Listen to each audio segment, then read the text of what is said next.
Hello and welcome to a new episode on Sadhana World Foundation. As you know, we care about crafting young lives. We present stories drawn from the lessons in history and mythology which are anchored in moral values. We think that these stories contain a significant amount of teachings which our young children and adults can inculcate in their lives and become stronger and better human beings. Today we will talk about moral dilemmas. It's not very rare to come across moral dilemmas in our life. Think of a situation where a friend of ours is asking us to do something or support certain act or conceal an information. What do? Often we are scared of losing the friend and hence we end up supporting the friend. Though we know that what our friend is asking us to support or join hands in that crime is wrong. Second, in our work life, we see this. In our schools, in our colleges, we see this. It's a conflict between honesty and loyalty. We don't want to lose relationships. We don't want to become disloyal to someone that we respect or we value. And that person who's in some position of advantage or power or having won the loyalty of ours asks us to do something which is not right and we become dishonest. We conceal information. Big corporate scams have happened because of this. Employees have remained loyal rather than being honest. So they lost the moral dilemma. They took the wrong path and hence big disasters have happened. Another example, a conflict between personal beliefs and professional commitment or responsibility. When you know that your company is doing something which is environmentally harmful, what do? You know in your mind, you believe that environment needs to be taken care of. Do you support your company's goals, short-term goals, or not? So all these examples talk about only one thing. It talks about the ethical standards. When we talk about leaders, strong leaders, we always associate them with consistency in the decisions that they have made related to moral standards. Think of Mahatma Gandhi.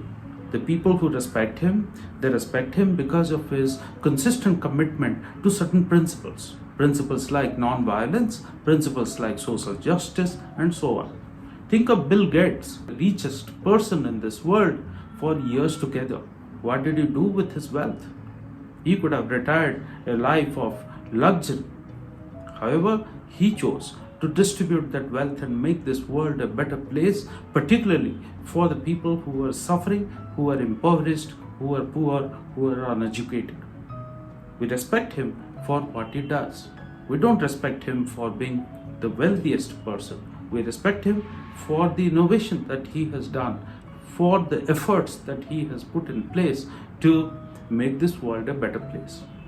Think of our mythological characters like Ram. He has been an epitome of virtues, always stood up for the right thing. And look at our epic Mahabharata. It's full of conflicts and dilemmas. There are characters who have strong beliefs in certain principles. Some have belief in what's the wrong path and some have belief in what's the right path. And you know at the end of Mahabharata who wins? The people who committed themselves to the path of being right. Those are the people who remained victorious. Think of Greek mythology. Athena, who's considered as the goddess of war, wisdom, bravery. Through various stories in Greek mythology, we know that Athena supports the path or the person who is on the right side of justice. So what do all these teach us? It teaches us to be consistent in applying ethical standards. How do we build our future generation? Or how do we make ourselves be very consistent in deploying or discharging our duties with highest level of ethics and moral standards? I looked at Srimad Bhagavad Gita, chapter number 16, where Lord Sri Krishna describes 26 noble qualities or moral values that all human beings must practice. I could identify 10 out of those 26 which need to be practiced right from our childhood or right from the young lives of our adults to become stronger in demonstrating or exhibiting consistently the ethical standards. What are these 10? Number one, it's about fearlessness or abhayam, which means that we have to train our minds to become fearless about the implications if I follow the right path. Many a time we are scared of the implications if I reply or revolt or put my opinion which is in contrast or opposite to someone that we love or respect, or we have to deal with somebody who is in a position of power. Often we step back because we are scared of the implications. But I think the first quality is about fearlessness. We have to practice it. Second, it's about purity of mind, which is sattva sansuddhi, which means mind which is a harbor of thoughts and beliefs that needs to be always clean. We cannot let the negative thoughts flow into our mind. Third, it's about controlling senses, or damaha, which means that we keep our senses under our control as much as possible. We don't let the negative emotions of fear or hatred and things like that, anger, grip our mind. Our decisions are not always rational. Decisions are always out of a mix of rationality and emotionality. Of course, we need to be rational. We need to operate from a body of knowledge, from a logical point of view. We are all told about it. However, it's not very easy. Always emotion mixes with rationale, and we are who we are. So we have to practice right from our childhood, dhamma, which means it's about controlling senses and purity of mind, which is sattva sansuddhi. Number 4, which is sacrifice or yajna, which means that when the personal gain or the advantage or the benefit is right in front of you, you can't let your mind be diverted, be attracted towards the wrong thing. We have to learn to let go. Sometimes we know that if I am speaking the truth or I am exhibiting this standard of ethics, then I am going to lose something. Let it go, let it happen. That's the sacrifice we have to do. All of us, after all, will go back empty-handed from this world.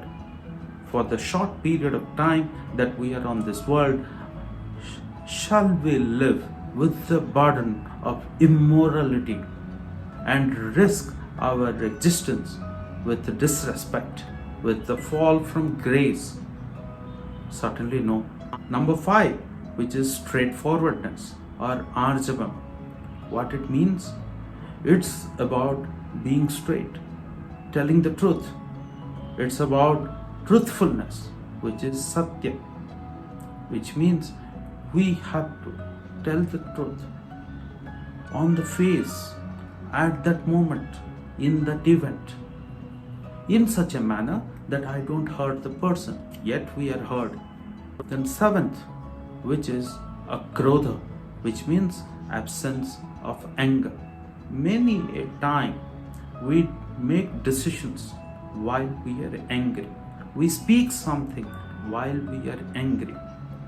And that's the time our judgment in our mind goes off balance. And we say something which is not to be said.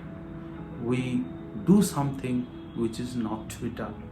So the ethical standards in our mind, while we are calm, we know what's right. Yet when we are gripped by fear or anger, we make the wrong call. Number 8, renunciation, which is tyaga, which means that I let go.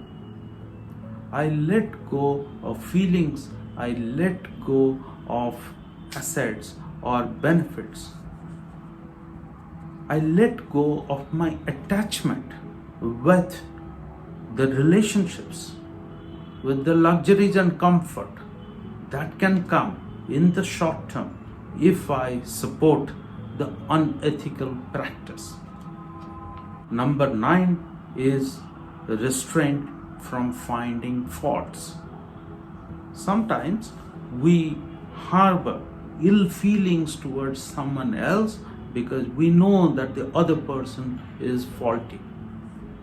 So our judgment becomes clouded because I think that the other person is prone to making faults.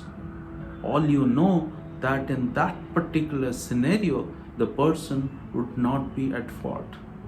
However, we operate from the bias that he is a faulty or she is a faulty person. We make the wrong call. Finally, it's about modesty. It's a long list of 10 qualities. We have to practice all of them consciously. It's not easy. Easier to describe than to practice. Ladies and gentlemen, thank you for listening in.